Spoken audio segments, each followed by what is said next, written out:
1 year ago today, forecasters across the country were just starting to talk about a swirl of clouds in the Gulf of Mexico. Just 3 days later, Hurricane Harvey made landfall on the Texas coast as a massive Category 4 hurricane with 130-mile-per-hour winds. But of course, it's the rain that Harvey became infamous for. Towns from Houston to Port Arthur sunk under 40 inches of rain in a span of just 5 days. That's more rain than Buffalo sees in an entire year. That wouldn't be the end of it either. Days later, Irma formed and then buzzsawed across the Caribbean. Then came Maria in late September. The 2017 hurricane season wound up being the 7th most active on record, with 7 named storms striking the U.S. coast, 3 of them being major hurricanes. By comparison, 2018 so far has been incredibly docile. So what's making the difference? I'm talking tropics on this week's edition of Heather's Weather Wise.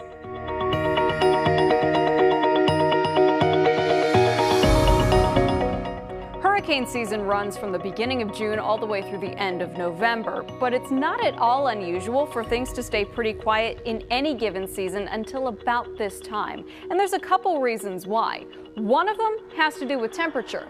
While the temperature peaks over land in midsummer, it takes a lot longer for the ocean temperatures to start to catch up.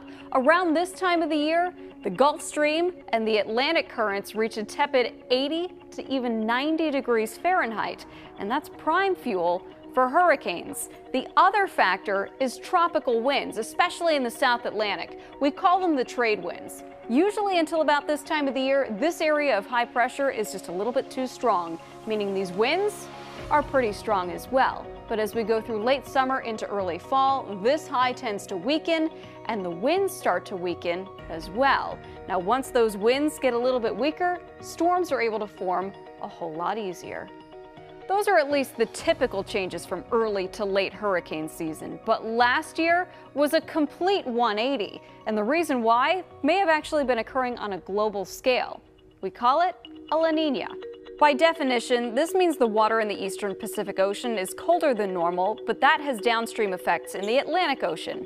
It ended up weakening those tropical winds even more than usual in key hurricane breeding grounds. Weaker winds also allowed for warmer ocean temperatures. This year, we're in more of a neutral phase. That is, no strong El Nino or La Nina. So the true limiting factor with this hurricane season has been the very strong winds across the South Atlantic, again, due to that very strong area of high pressure. But it's not just the wind that prevents these storms from forming. These winds have also been drawing a lot of dust from the Sahara Desert all the way out into the Atlantic Ocean. In fact, it's even traveled up to 5,000 miles away, eventually ending up along parts of the Texas coast. As you might assume, dry air isn't exactly ideal for growing tropical rainstorms. Even given the quiet start to this season so far, there are signs that hurricane season may start to wake up within the next few weeks. There's one large-scale weather pattern that we like to focus on, especially this time of the year when it comes to the tropics. It's a little different than El Nino versus La Nina. It's called the Madden-Julian oscillation, and honestly, I could spend a few of these episodes talking about just this.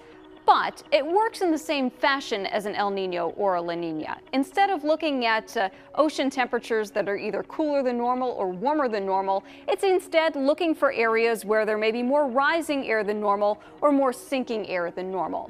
This is where we are right now. There's a pretty big area of rising air over parts of the central and eastern Pacific, and a lot of sinking air over the South Atlantic. Sinking air doesn't tend to breed much in the way of showers and thunderstorms, and without that, you can't get any tropical activity. But in the northern hemisphere, our weather patterns, whether small scale like a couple thunderstorms or large scale like this, tend to move from west to east, and there are signs that this pattern may be starting to shift as we go through the next couple of weeks. This is already, climatologically speaking, the most active part of hurricane season, and things may start to get pretty interesting a little bit sooner.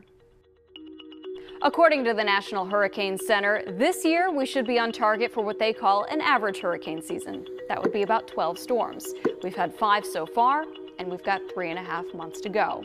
We'll see what the cards hold. Just as a reminder, if you miss any of these weekly Heather's Weather-Wise episodes, you can always view them on our YouTube page or on the WGRZ Facebook page each night when they air. That'll be about Wednesdays at 8 p.m. And oh, by the way, I now have my own playlist on our YouTube page as well. You can find every episode right there. Thanks for joining me for another edition of Heather's Weather-Wise. Until next week, remember, it's good to be a geek.